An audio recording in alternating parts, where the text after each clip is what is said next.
সবাইকে স্বাগত জানাচ্ছি বাংলাদেশ টেলিভিশনের নিয়মিত আয়োজন ফ্যাসিবাদের দিনলিপি অনুষ্ঠানে। আপনাদের সাথে আছি আমি সাইদ খান। বাংলাদেশে এক যুগের বেশি সময় ধরে চলছে স্বৈরাচারের অত্যাচার, অবিচার, স্বেচ্ছাচার, অনাচার এবং মিথ্যাচার। প্রতিদিনই দল এবং ব্যক্তির স্বার্থে ব্যবহৃত হয়েছে প্রশাসন, বিচার বিভাগ। ভয় আর বিচারহীনতার সংস্কৃতি গেড়ে বসেছিল বাংলাদেশের মানচিত্রে। দর্শক, বাংলাদেশ টেলিভিশনের নিয়মিত এ আয়োজনে আমরা আলোচনা করে থাকি বিগত ফ্যাসিবাদী সরকারের নানান অপকর্ম নিয়ে। আমাদের সাথে স্টুডিওতে আলোচনার জন্য উপস্থিত আছেন সাউথ এশিয়ান পার্সপেক্টিভের নির্বাহী সম্পাদক এবং জাস্ট নিউজ বিডির সম্পাদক জনাব মুশফিকুল ফজল আনসারী। দর্শক, আপনারা জানেন গত এক দশকেরও বেশি সময় ধরে জাতিসংঘ এবং আমেরিকান স্টেট ডিপার্টমেন্টে বাংলাদেশের গণতন্ত্র এবং মানবাধিকারের প্রশ্নে সোচ্চার ছিলেন মুশফিকুল ফজল আনসারী। এ কাজ করতে গিয়ে তিনি নানান সময়ে নানান হুমকি ধামকি এবং শাসক দলের রক্তচক্ষুর রোশানলে পড়েছিলেন। আজকে আমরা আলোচনা করব জনাব মুশফিকুল ফজল আনসারীর সাথে বিগত সরকারের নানান অনিয়ম, অত্যাচার এবং ফ্যাসিবাদী আচরণ নিয়ে। মুশফিকুল ফজল আনসারী, আপনাকে স্বাগত জানাচ্ছি আমাদের আজকের এই অনুষ্ঠানে। দর্শক, আজ 25 সেপ্টেম্বর 2024। গত 16 বছরে শুধুমাত্র এই তারিখটিতে কি কি ঘটেছিল অতিথির সঙ্গে আলোচনার আগে আমরা কিছুক্ষণের জন্য একটু অতীতে ট্রাভেল করে আসি। 2009 সংবিধান সংশোধন করার উদ্যোগ নিচ্ছে সরকার। ছাত্র রাজনীতি মুক্ত কুমিল্লা বিশ্ববিদ্যালয়ে সাংস্কৃতিক সংগঠনের নামে রাজনীতি। 2010 প্রশাসন নিরাপত্তাহীন হলে জনগণের নিরাপত্তা কোথায়, ASM শাহজাহান। 2011 ইজারা নেওয়া জমিতে আবাসন ব্যবসা, বিএনপির 2 নেতা খুন। 2012 রাঙামাটি অশান্ত, বিরল সীমান্তে নিহত বাংলাদেশের লাশ ফেরত দেয়নি BSF। ইলিয়াসকে গুম করা হয়েছে না নিজেই গুম হয়েছেন তা জানা নেই স্বরাষ্ট্রমন্ত্রী মহিউদ্দিন খান আলমগীর। 2013 সিলেটে ছাত্রলীগের অস্ত্রের মহড়া, DSEর সম্পদের নামমাত্র মূল্যে সুবিধা নিচ্ছেন 75 প্রভাবশালী। 2014 বঙ্গবন্ধু ও প্রধানমন্ত্রীকে নিয়ে ব্যঙ্গাত্মক গান রচনা করে ছড়িয়ে দেওয়ার অভিযোগে তন্ময় মল্লিকের 7 বছরের জেল। 2016 ইউনেস্কোর সুপারিশ সত্ত্বেও সুন্দরবনের পাশে রামপাল প্রকল্প বন্ধ হবে না। কুষ্টিয়ায় আওয়ামী লীগের 2 গ্রুপের বন্দুকযুদ্ধে নিহত 2। 2017 অমানবিক আচরণের শিকার চট্টগ্রামের 13 শিক্ষক, রাষ্ট্রদ্রোহ মামলা। আসামিরা প্রকাশ্যে ঘুরে বেড়ালেও পুলিশ পায় না। চেয়ারম্যান গুলি করে, অন্যরা কোপায়। নারায়ণগঞ্জের পুলিশ কনস্টেবল রুবেল হত্যার আসামি পাভেলের স্বীকারোক্তি। 2018 মন্ত্রীপুত্র যখন খুনের আসামি, পুলিশ নীরব। ছাত্রলীগের মামলায় বিশ্ববিদ্যালয়ের শিক্ষক কারাগারে। ডিজিটাল আইন সংশোধনের দাবি, 2 সাংবাদিক ও 1 ছাত্রীকে ছাত্রলীগ কর্মীদের মারধর। 2019 জুয়ার টাকা আওয়ামী লীগ নেতার সিন্ধুকে। সিংড়ায় আওয়ামী লীগের নেতার দোকান থেকে 43 বস্তা ভিজিটির চাল জব্দ। 2020 ভিপি নুরুলকে হয়রানি করা যাবে না, জাফরুল্লাহ চৌধুরী। 2021 বরগুনা সাংসদের হুমকি ধমকিতে মামলা করতে ভয় পায় ব্যবসায়ীরা। 2022 3 জেলায় যুবদলের কর্মসূচিতে বাধা। গুমের শিকার ব্যক্তিদের স্বজনদের পুলিশ ভয়ভীতি দেখাচ্ছে। 2023 চবিতে ছাত্রলীগের 2 গ্রুপের মারামারির সংবাদ প্রকাশ করায় সাংবাদিকদের মারল ছাত্রলীগ। নির্বাচনের পরিবেশ নিয়ে প্রশ্ন, তবু চলছে প্রস্তুতি। অবৈধ বালু উত্তোলনকারীদের সহায়তা করেন শিক্ষামন্ত্রী। দর্শক, আমরা দেখে নিলাম গত 16 বছরের বিগত ফ্যাসিস্ট সরকারের কর্মকাণ্ড। মুশফিকুল ফজল আনসারী, আপনি দেখেছেন, আপনিও নিশ্চয়ই 2009 সালে ঠিক এই তারিখের একটি সংবাদে আমরা দেখলাম সংবিধান সংশোধন করার উদ্যোগ নিচ্ছে সরকার, এখনও সংবিধান সংশোধনের প্রসঙ্গ আসেনি। দুই সংবিধানকে কিভাবে দেখবেন আপনি? এই যে পরিবর্তিত সংবিধান এবং যে পরিবর্তনের আগের সংবিধান, এই দুইটি সংবিধান যে পরিবর্তন করা হলো, এই বিষয়টিকে আপনি কিভাবে দেখছেন? সংবিধান বলতে এক মানে বিগত শেখ হাসিনার নেতৃত্বাধীন যে কর্তৃত্ববাদী সরকার এই সংবিধানটিকে একটি কাগজে পুস্তকে পরিণত করেছে। এটার যে ভ্যানিটি, এটার যে গাম্ভীর্য, এটার যে আইনি যে কাঠামো, এটাকে একদম তছনছ করে দিয়েছে এবং সংবিধানকে তারা ব্যবহার করেছে কেবলমাত্র ক্ষমতায় থাকবার জন্যে এবং ক্ষমতাকে প্রলম্বিত করার জন্য। এবং এই শুরুটা হয়েছে আপনি যেটি বললেন 2009 সালে তারা সংবিধানের যে মৌলিক কাঠামো সেটার উপর আঘাত হানতে শুরু করে। তত্ত্বাবধায়ক সরকার ব্যবস্থা অবশ্য পরবর্তীতে এসছে। তত্ত্বাবধায়ক সরকার সংবিধানের মধ্যে ছিল, তারা ক্ষমতায় থাকবার জন্য সেটা একটা সংবিধান থেকে সেটা কেটে ফেলে দিয়েছে। একটি সাব কমিটি গঠন করা হয়েছিল সেই সময় তাদেরই সংসদ সদস্যদের দ্বারা, এবং তাদের সংসদীয় কমিটির সুপারিশও সেখানে গ্রহণ করা হয়নি, তারাই বলেছে। এবং শেখ হাসিনার একটি মিটিংয়ে একক সিদ্ধান্তে এই তত্ত্বাবধায়ক সরকার ব্যবস্থা রহিত করা হয় সংবিধান থেকে। এবং এটার জন্য দায়ী আরেকটা দুর্বৃত্ত, যেটা বিচারক নামের কলঙ্ক, খায়রুল হক। ক্ষমতাকে কুক্ষিগত করার জন্যে দেশকে, জাতিকে, রাষ্ট্রকে, জনগণের মৌলিক অধিকারকে ভুলণ্ঠিত করা, এটা তখন থেকেই গোড়াপত্তন ঘটে। তারপরে আমরা দেখেছি নানা পরিক্রমায় 2008 সালের ডিসেম্বরে নির্বাচন হলো, তারপরে তারা 5 বছর ক্ষমতায় থাকলো। তখন থেকে তারা অপোজিশনকে একটা টার্গেটে পরিণত করে। তারা হলো যে কোনো মূল্যে অপোজিশনকে নিঃশেষ করে দিতে হবে এবং সব ধরনের ভয়েসকে একদম জিরো করে দিতে হবে, এবং সিভিল সোসাইটিকে যে বলতে যেটি ছিল সেটিকেও তারা পারচেজ করে ফেলে। আজকের যে দানবীয় সরকারের যে শেখ হাসিনার যে সর্বশেষ রূপ, এটার জন্য এই দায়টা সিভিল সোসাইটিও এড়াতে পারে না, তারাও কিন্তু এটাকে সহযোগিতা করেছে। সরকারের যে শুরুটা, যেখানে শুরুটাই হয়েছে যে ক্ষমতাকে কুক্ষিগত করার মধ্য দিয়ে, এবং 2008 সালের যে নির্বাচন হয়েছে তার মাধ্যমে তো সেই নির্বাচনটাও কিন্তু সেই অর্থে ত্রুটিপূর্ণ নির্বাচন ছিল। তারা তখন বিভিন্ন এলাকাকে কে আওয়ামী লীগের এমপি জিততে পারবে সেরকম একটা এলাকা নির্ধারণ করে দেয় তখন নির্বাচন কমিশন, এবং তাদেরকে অনেকটা ফেভার করে, যার কারণে আরপিও চেঞ্জ করে দিয়েছে। হ্যাঁ, আরপিও চেঞ্জ করেছে, অনেক কিছুই হয়েছে।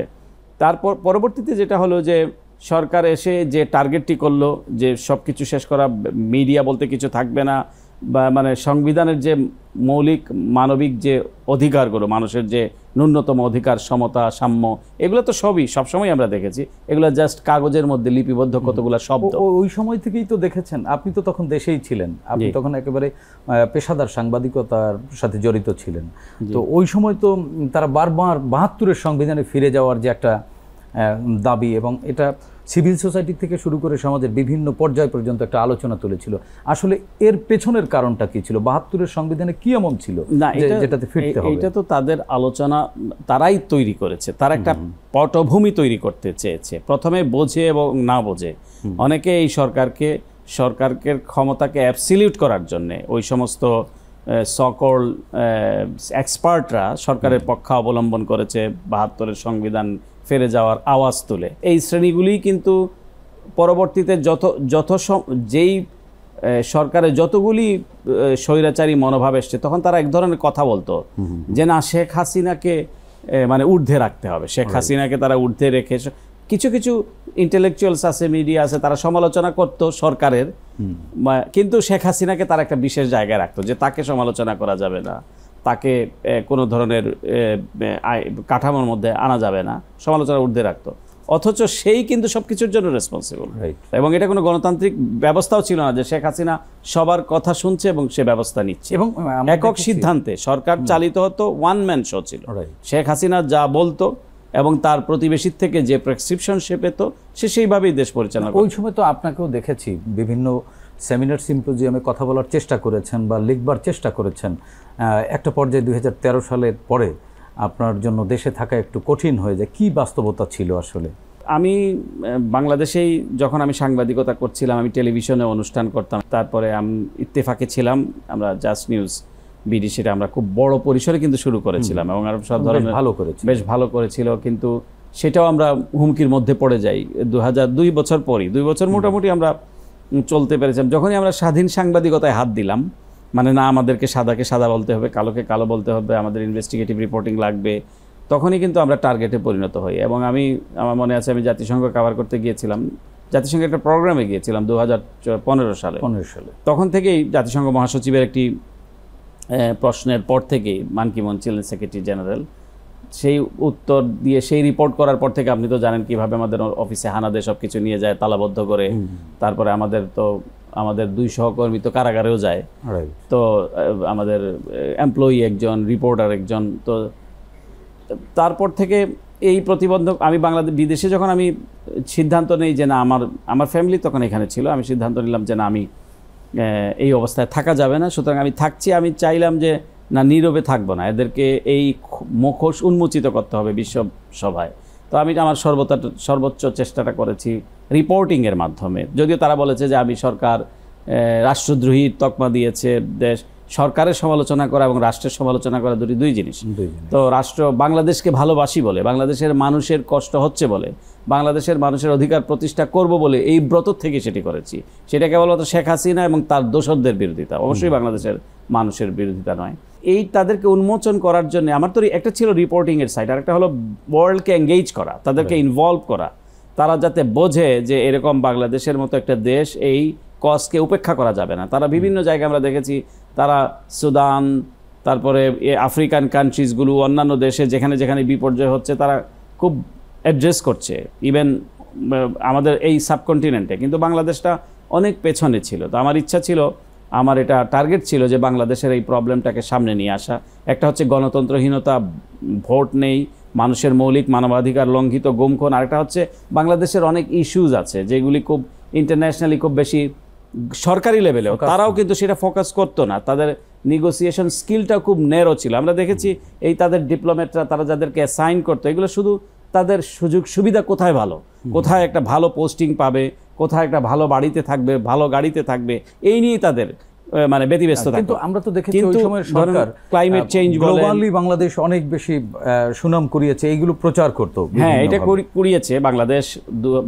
2021 সালে সে হচ্ছে predators to the press of the press, অর্থাৎ রিপোর্টার্স উইদাউট বর্ডার্স, যারা সমগ্র দুনিয়ায় মুক্ত সংবাদ মাধ্যমের ক্ষেত্রে একটা সর্বোচ্চ প্ল্যাটফর্ম বলা চলে, তারা শেখ হাসিনাকে সংবাদ মাধ্যমের শিকারী হিসাবে 13 জনের মধ্যে একজনকে স্থান দিয়েছে।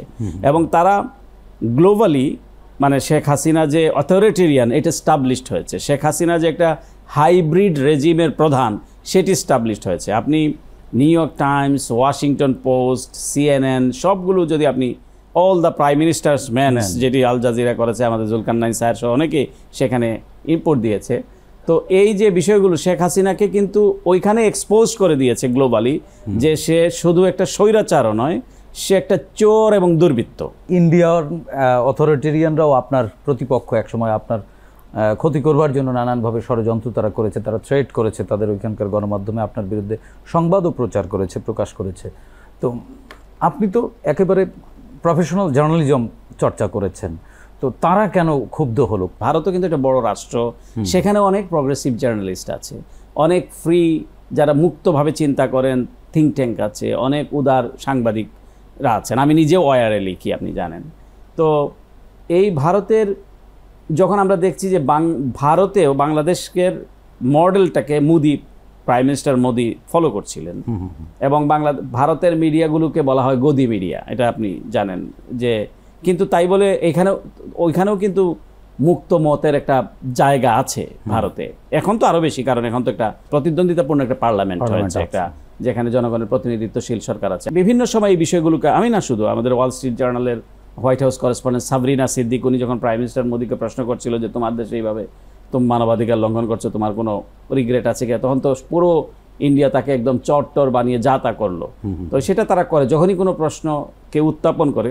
যে কারণে আমি দেখেছি আমাদেরও অনেক বন্ধুবান্ধব আছেন ওয়াশিংটনে, ইন্ডিয়ান অরিজিন জার্নালিস্ট, তারাও চেষ্টা করেন মাঝে মধ্যে, কিন্তু তাদের ফ্যামিলি থাকার কারণে তারাও একটু সেই জিনিসটাকে এড়িয়ে চলে। তো সর্বশেষ যে কারণে আমি টার্গেট হয়েছি আপনার উত্তর, সেটা হলো আপনি জানেন যে কংগ্রেসের ফান্ড বন্ধ করে দিয়েছিল, যে তারা তাদের ব্যাংক অ্যাকাউন্ট ফ্রিজ করে দিয়েছিল। কেজরিওয়ালকে গ্রেফতার করা হলো, ঝাড়খণ্ডের কি বলে চিফ মিনিস্টারকে গ্রেফতার করা হলো, মুসলমানদের উপর আক্রমণ চালানো হলো, মুসলমানদেরকে নিয়ে খুব বাজে মন্তব্য করলো। আপনি দেখছেন যে নামাজে বসেছে, সেখানে পুলিশ গিয়ে তাদের পেছনে লাথি মেরে নামাজ থেকে মানে সে প্রার্থনারত তাকে তুলে দিচ্ছে।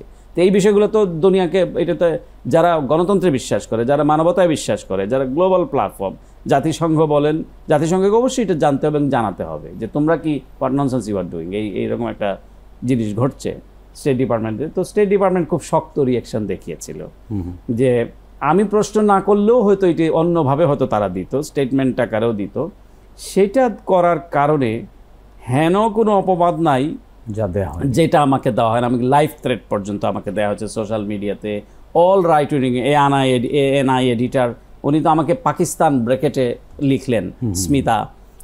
অর্ণব গোস্বামী তো অনুষ্ঠান করলো এবং জয়শঙ্কর তো এটাকে অ্যাড্রেস করলেন যে যখন প্রশ্ন করলো, উনি অবশ্য বলেছেন যে তো সাংবাদিক হিসেবে প্রশ্ন করেছে সে। আপনার যুদ্ধটা কেমন ছিল? কোন কোন ধরনের সুনির্দিষ্ট ঝুঁকি এসেছিল? না, ঝুঁকিটা যারা নিয়েছে, যারা বাংলাদেশে বাস করে এই ঝুঁকিটা নিয়েছে। বাংলাদেশে আপনি নিজেও তো গ্রেফতার হয়েছেন, তো আটক হয়েছেন, আপনাকে নির্যাতনের শিকার হতে হয়েছে। এরকম বহু সাংবাদিক, আপনি সাগর রুনির থেকে যদি শুরু করি, তাদের চিন্তা করেন যে তাদের এটা ভাবা যায় যে 5 বছরের বাচ্চার সামনে তার বেডরুমে তাকে হত্যা করা হয়, দম্পতি হত্যা করে চলে গিয়েছে এবং আজ পর্যন্ত মানে শেখ হাসিনার শেষ দিন পর্যন্ত এইটার কোনো সরাহা হয়নি। এবং এটার সাথে সরকার এবং তার দুর্বৃত্তরা এটার সাথে জড়িত। এটা মানে এই জন্য দিনের পর দিন এটাকে পিছিয়ে দেওয়া হয়েছে। তো এইভাবে যে ইলিয়াস আলীর মতো মানুষ গুম হতে হয়েছে, যারা ইলিয়াস আলীর মতো মানুষ গুম হতে হয়েছে, আপনার অনেক মানুষ, শুধু ইলিয়াস আলী 700-র মতো, আপনার যেটা হিউম্যান রাইটস ওয়াচের তথ্য মতে তারা 700-র মতো গুম বাংলাদেশে হয়েছে। আমরা দেখেছি আলোকচিত্রী শহীদুল আলমের মতো। আমি এটাতেই বলছি যে যারা যেমন মুশতাকের মতো লেখক, তাকে কারা অভ্যন্তরে তাকে মেরে ফেলেছে। 11 বছরের শিশু তানিয়া, তাকে একটা ফেসবুক স্ট্যাটাসের কারণে তাকে দিনের পর দিন তাকে কারাগারে থাকতে হয়েছে, একদম বাচ্চা থেকে শুরু করে বৃদ্ধ পর্যন্ত। আপনার আন্তর্জাতিক ফটো সাংবাদিক, আপনার যিনি গ্লোবালি কিন্তু অনেক রেসপেক্টেড, যেমন আমি একটা তার সম্পর্কে একটু বলি, কারণ আমরা একসঙ্গে কাজ করা, আমি সৌভাগ্যবান একসঙ্গে কাজ করার সুযোগ হয়। উনি কিন্তু ন্যাশনাল জিওগ্রাফির অ্যাম্বাসেডার এট লার্জ, মানে খুব সীমিত সংখ্যক মানুষকে ন্যাশনাল জিওগ্রাফি, এবং বাংলাদেশের সাউথ এশিয়ার মধ্যে উনি প্রথম, এবং তিনি টাইম ম্যাগাজিনের পার্সন অফ দি ইয়ার হয়েছেন। তাকে 107 দিন কারাগারে থাকতে হয়েছে শুধু আল জাজিরায় কথা বলার কারণে, মুক্ত মতের কারণে। এই যে আরেকজন ফটো সাংবাদিক শফিকুল ইসলাম কাজল, আপনি দেখেছেন কিভাবে তাকে গুম করা হয়েছে এবং নিজ দেশে কিন্তু অনুপ্রবেশের দায়ে জেলে খেটেছে। হ্যাঁ, জেলে খেটেছে, উনি বাইরে আছে। মাহমুদুর রহমান, তাকে আপনি দেখেছেন কিভাবে মানে রক্তাক্ত করতে হয়েছে, তো রক্তাক্ত করা হয়েছে, এবং তিনি কিন্তু হাল ছাড়েননি। তিনি সত্য বলার থেকে বিচ্যুত হন, তিনি যেটা মনে করেছেন, যেটা ফিল করেছেন। তো আপনার তার মতের সাথে দ্বিমত থাকতে পারে, কিন্তু তাই বলে এরকম মানে একজন সাংবাদিক সম্পাদক তো দেশে আসতে পারেনি রাষ্ট্রদ্রোহের মামলা খেয়ে। তো মাহমুদুর রহমান, শফিক রেহমানের মতো একজন বয়োবৃদ্ধ, মানে তখন উনি তো এখন প্রায় 90-এর কাছাকাছি, 80 বছরের উপরে, তখন তাকে মেঝেতে শুইতে হয়েছে মানে কারাগারে। যে লোকটি কোনোদিন মশা পর্যন্ত মারেনি, সে নাকি ওই দুর্বৃত্তের ছেলে সজীব ওয়াজেদ জয়ের নাকি মারার নাকি পরিকল্পনা করেছে। তো এরকম করে আমি কত নাম বলবো, মানে দেশে থেকে যারা যে নিগৃহীনের শিকার হয়েছেন, কিশোর কার্টুনিস্টরা কার্টুন আঁকতে পারতেন না।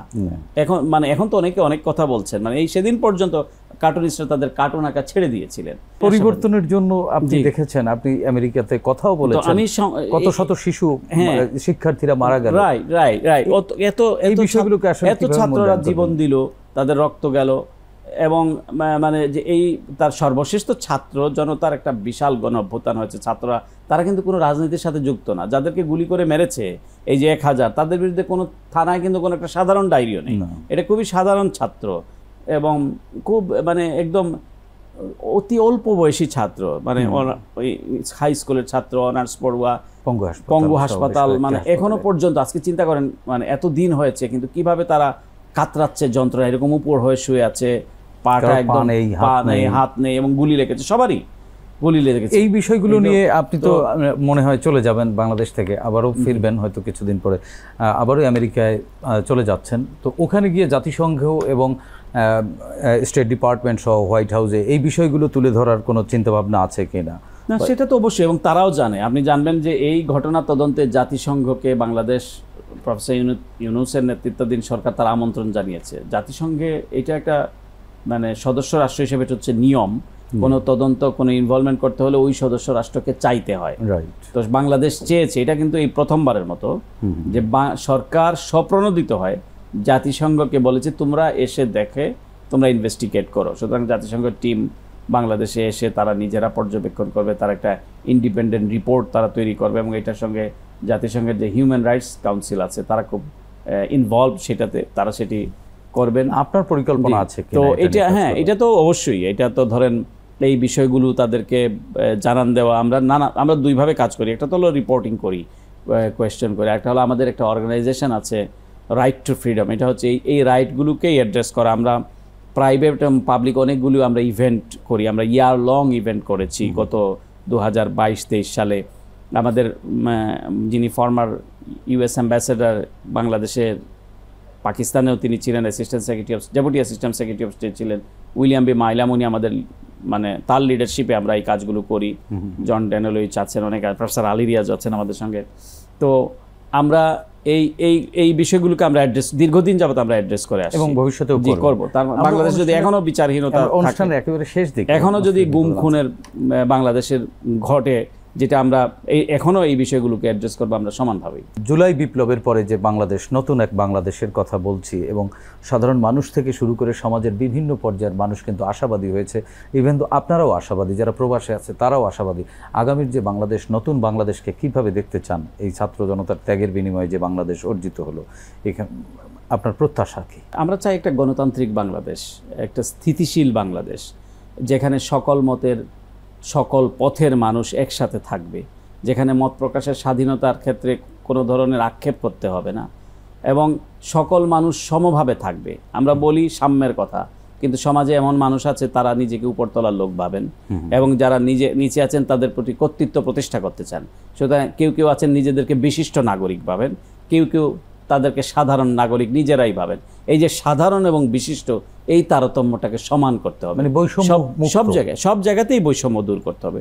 মানুষকেও সচেতন হবে। কিছু খুব ছোট ছোট জিনিস আছে যে যেটা আমাদেরকে, আমি দেখলাম এই কয়েকদিনে, যেমন যিনি রাস্তার মাঝখান দিয়ে হাঁটছেন তার ধারণা যে সবাই আমাকে দেখে নিবে, আমাকে সাইড করার দরকার নাই। কিন্তু যখন এই যে সচেতনতার দরকার যে আমি রাস্তায় হাঁটছি, আমার কোন দিকে হাঁটা উচিত, আমার পেছনে একটা গাড়ি আছে, আরেকজনকে স্পেস করে দেওয়া, অর্থাৎ অন্যের সুবিধাটাকে আমার সুবিধা সঙ্গে সঙ্গে অন্যের সুবিধাটাকেও দেখা। তো এই যে এবং সমতা, সাম্য, যেই শব্দগুলো আছে এগুলো কেবল বলার ক্ষেত্রে বলা না। আমি যদি পালন করি, আপনি যদি পালন করেন, সরকার কিন্তু সব করতে পারে না। আমাদের সব কিছুরই পরিবর্তন দরকার, মানসিকতারও পরিবর্তন দরকার এবং মানসিকতাটা হবে গণতান্ত্রিক মানসিকতা, অন্যকে অ্যাকোমোডেট করা। শুধু আমার বক্তব্যকেই আমি মনে করলাম চূড়ান্ত, এমনটা না, যে অন্যের বক্তব্যেরও যুক্তির খাতিরে, বাস্তবতার খাতিরে অ্যাকোমোডেট করা, সেটাই তো সেটাই আমি মনে করি। এবং সবচেয়ে বড় দরকার এখন ঐক্য, একটা ইস্পাত কঠিন ঐক্য পুরো জাতির মধ্যে দরকার এবং ফ্যাসিস্টদের বিরুদ্ধে জিরো টলারেন্স। যারা ক্ষমতাসীন ছিল তাদের ব্যাপারে, যারা খুন করেছে, যারা অর্থবিত্তের মালিক হয়েছে, বিত্ত বৈভবের মালিক হয়েছে, রাষ্ট্রের টাকা লুণ্ঠন করেছে, তাদের ব্যাপারে মানে একটা জিরো টলারেন্স নীতি সরকার থেকে গ্রহণ করতে হবে। তাহলে পরেই এই অ্যাকাউন্টেবিলিটি নিশ্চিত হবে। অ্যাকাউন্টেবিলিটি নিশ্চিত হলেই পরে একটি সমৃদ্ধ বাংলাদেশের প্রত্যাশা আপনি করতে পারেন, আদারওয়াইজ ইটস ইম্পসিবল। জি, ধন্যবাদ মুশফিকুল ফজল আনসারী। প্রিয় দর্শক, আগামীর বাংলাদেশে আমরা আর কোনো অনাচার, অত্যাচার, অবিচার, মিথ্যাচার, স্বেচ্ছাচার দেখতে চাই না। 36 জুলাইয়ে এ মাটির গর্ভে যে নতুন আলো প্রবেশ করেছে, এরপর বাংলাদেশের অভিধানে ভবিষ্যতে যাতে আর কোনো ফ্যাসিবাদ লিখিত না হয়, এ অনুষ্ঠানের মাধ্যমে এমন আশা আমরা রাখতেই পারি। দর্শক, দেখা হবে আগামী পর্বে নতুন অতিথির সাথে। ততক্ষণ ভালো থাকবেন, সুস্থ থাকবেন, বাংলাদেশ টেলিভিশনের সাথেই থাকবেন। আল্লাহ হাফেজ।